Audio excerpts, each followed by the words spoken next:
Let's start off with the S&P 500. I'm looking at your chart right now, and it seems like, for the most part, barring some development or change in the trend, we should be expecting further upside. Oliver, good to see you as well. Well, I think the chart we have there is one of a potential topping pattern that we've been looking at.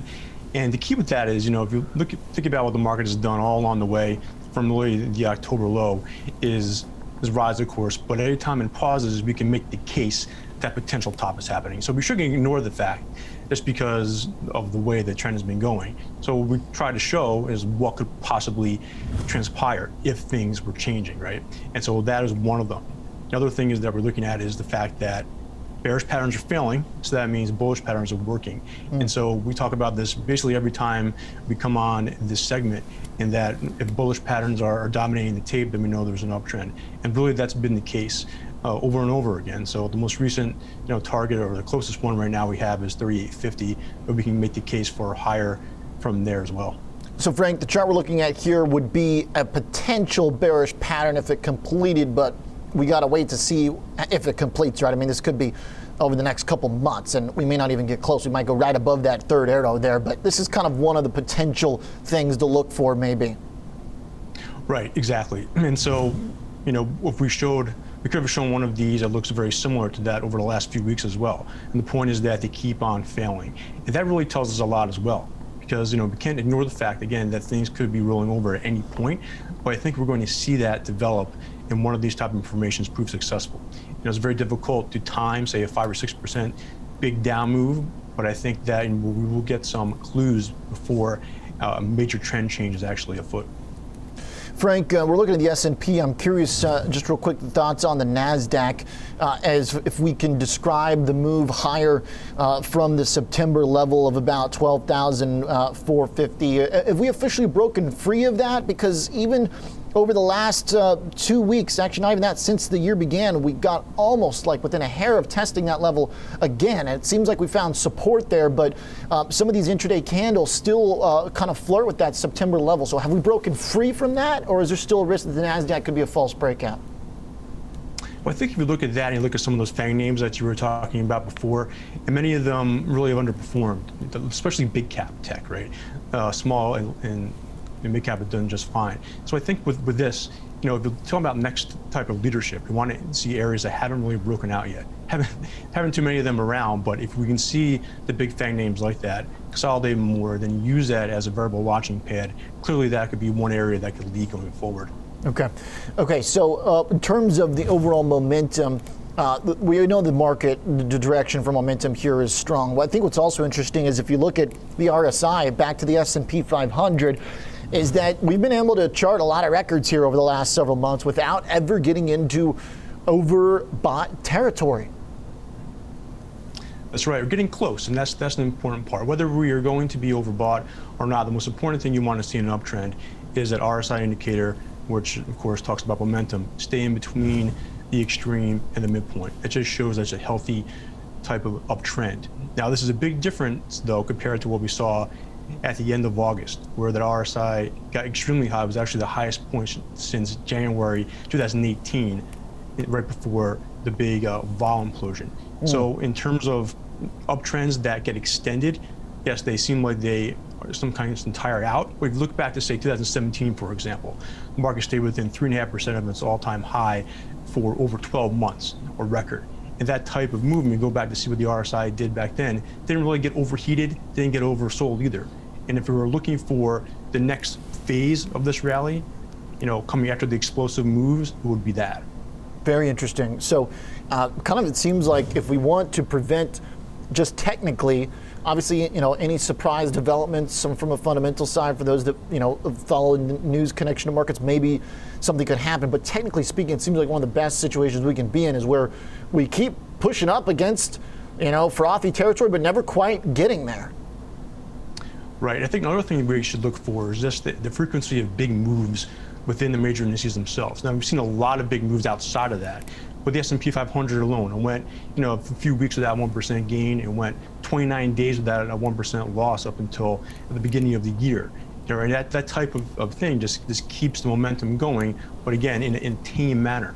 What we don't want to see, especially toward the end of a run like this, are huge moves to the upside. That would just show that there's buying panic and emotion. You don't really see that reflected in the volatility measurements like the VIX, right? Because that only shows volatility really when things are going in the opposite direction. So we have to pay attention to other signs. And again, looking for a higher frequency of big moves, either up or down, to suggest that.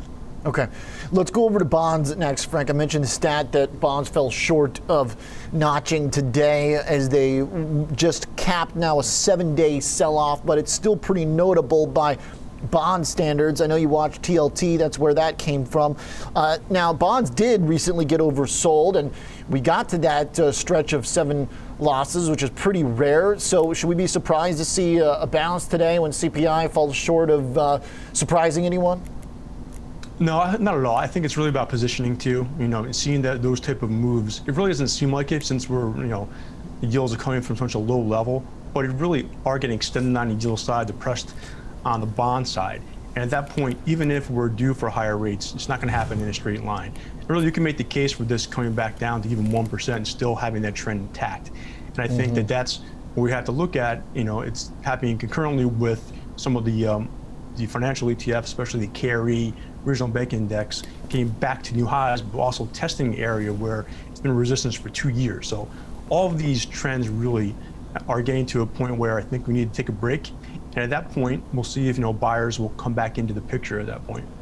Bonds, TLT was down 14% as of yesterday from the highs in October, which was even worse than gold. So, I mean, really just one of the worst performing assets in this market, Frank, to kind of put some more perspective on it. I'm curious, when you look at this from a technician standpoint, do you generally approach it from the same perspective as anything else?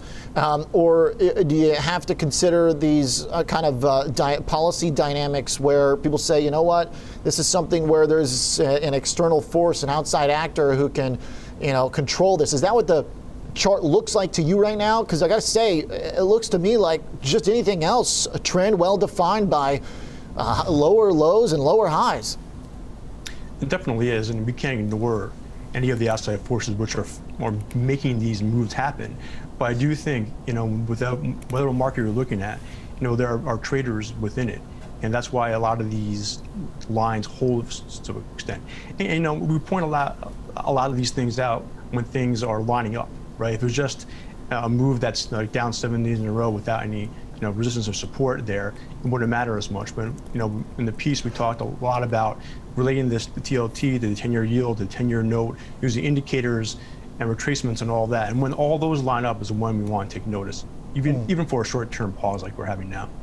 Now, what we do see, if we compare to the S&P, is pretty interesting. I mean, even from the bond-specific standpoint, it looks like we got pretty oversold, and it looks like the trend could have a big reset and still be in this direction. But when you look at it next to stocks, I think this is pretty interesting. The ratio TLT to SPX looks like a place that we would expect some support, which would mean that we would expect what? Frank, walk me through this. Well, this was just interesting to me because it lines up with what it was at back in October of 2018.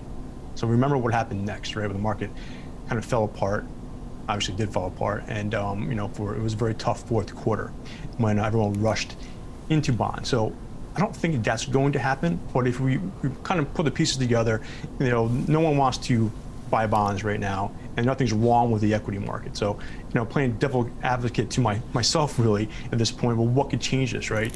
I'll talk about the dollar in a little bit, but the dollar reverses, and you finally see some buyers into bonds and may take some of the demand outside of equities, and that ratio could turn. Now, what I do think is going to happen is not a major reversal like that, but again, a pause. And if you talk about an environment where that can make a new low, it's now, right, with fiscal stimulus and the way it's going, and knowing that the Fed is not going to probably touch rates for another 2 years or so. But just something to keep an eye on, which I don't think a lot of people are talking about right now. Yeah, I do like that perspective. You mentioned the dollar.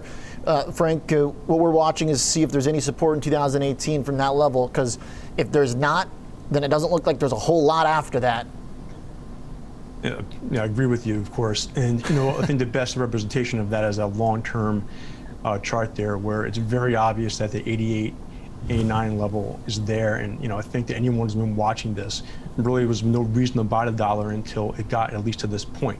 So now there's a test, right? There's been a bounce here over the last few days or so, but other than that, I think, a lot has to change for this monster downtrend in a dollar to change. And if that does change, then it's going to obviously have a lot of effect on basically every asset class out there. So I think, a lot of people are watching this along with yields going forward here. Okay. So dollar expected to see some support, further breakdown, and then I don't know. Looks like we don't have a lot from there. Like what, 80? I mean, basically, if the dollar continues to break through here, then the trend that's been going on for months could potentially really escalate. Is that a fair conclusion? Or just continue the way it has. I mean, if you look about what's happened past 2 months or so, it's been a pretty consistent downtrend. And to say it's going to break down and be even more aggressive than that, I think there will be some major issues going on for that to happen out there. But I think just simply, seeing a bounce from here and then seeing what can happen. Anytime there's a trend change, like we talked about with the S&P as well, you want to see if something's moving lower, you want to see it obviously hold at some kind of support level that will follow through, and then from my perspective, have some sort of formation identifiable and then have that breaking out. So we're basically on step one right now of at least 3 that need to happen for this to actually be an actual trend change that we could trust.